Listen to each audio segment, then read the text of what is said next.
এদিকে দেশের কয়েকটি বিশ্ববিদ্যালয়ে শেখ মুজিবুর রহমানের মিউরাল গুঁড়িয়ে দিয়েছে ছাত্র জনতা। নাম পরিবর্তন করে দেয়া হয় রাজশাহী ও বেগম রোকেয়া বিশ্ববিদ্যালয়ের কয়েকটি হলের। বিক্ষুব্ধ ছাত্র জনতা বলছে, ফ্যাসিবাদের সব চিহ্ন মুছে দিতে চান তারা।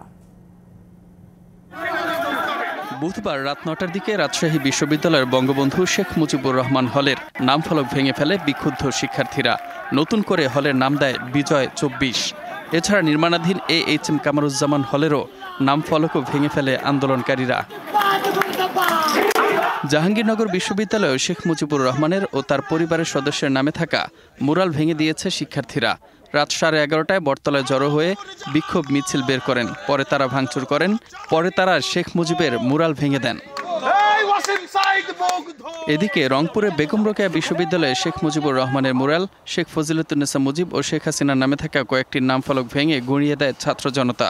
শেখ মুজিব হলের নাম পরিবর্তন করে বিজয় ২৪ হল রাখার পাশাপাশি বঙ্গমাতা শেখ ফজিলতুন্নেসা মুজিব হলের নাম ফলকও ভেঙে ফেলে তারা। জাহাঙ্গীরনগর বিশ্ববিদ্যালয়ের সকল সাধারণ শিক্ষার্থীরা মিলে এই বিশ্ববিদ্যালয়ে যত স্বৈরাচারের চিহ্ন আছে, ফ্যাসিবাদের যত চিহ্ন আছে তারা মুছে দিচ্ছে। ফ্যাসিস্ট মুজিবের যে সমস্ত স্মৃতিচিহ্ন বিশ্ববিদ্যালয় রয়েছে এবং তার শেখ হাসিনার পরিবারের যে সমস্ত স্মৃতিচিহ্ন রয়েছে সেগুলো মুছে ফেলার উদ্দেশ্যে আমরা এখানে কিন্তু এসেছি।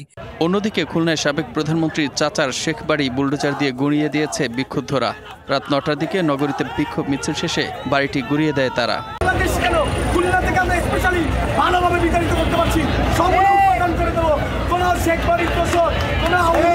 এসব স্থাপনা ভাঙচুরের সময় ছাত্র জনতা স্বৈরাচার বিরোধী নানা স্লোগান দেয়।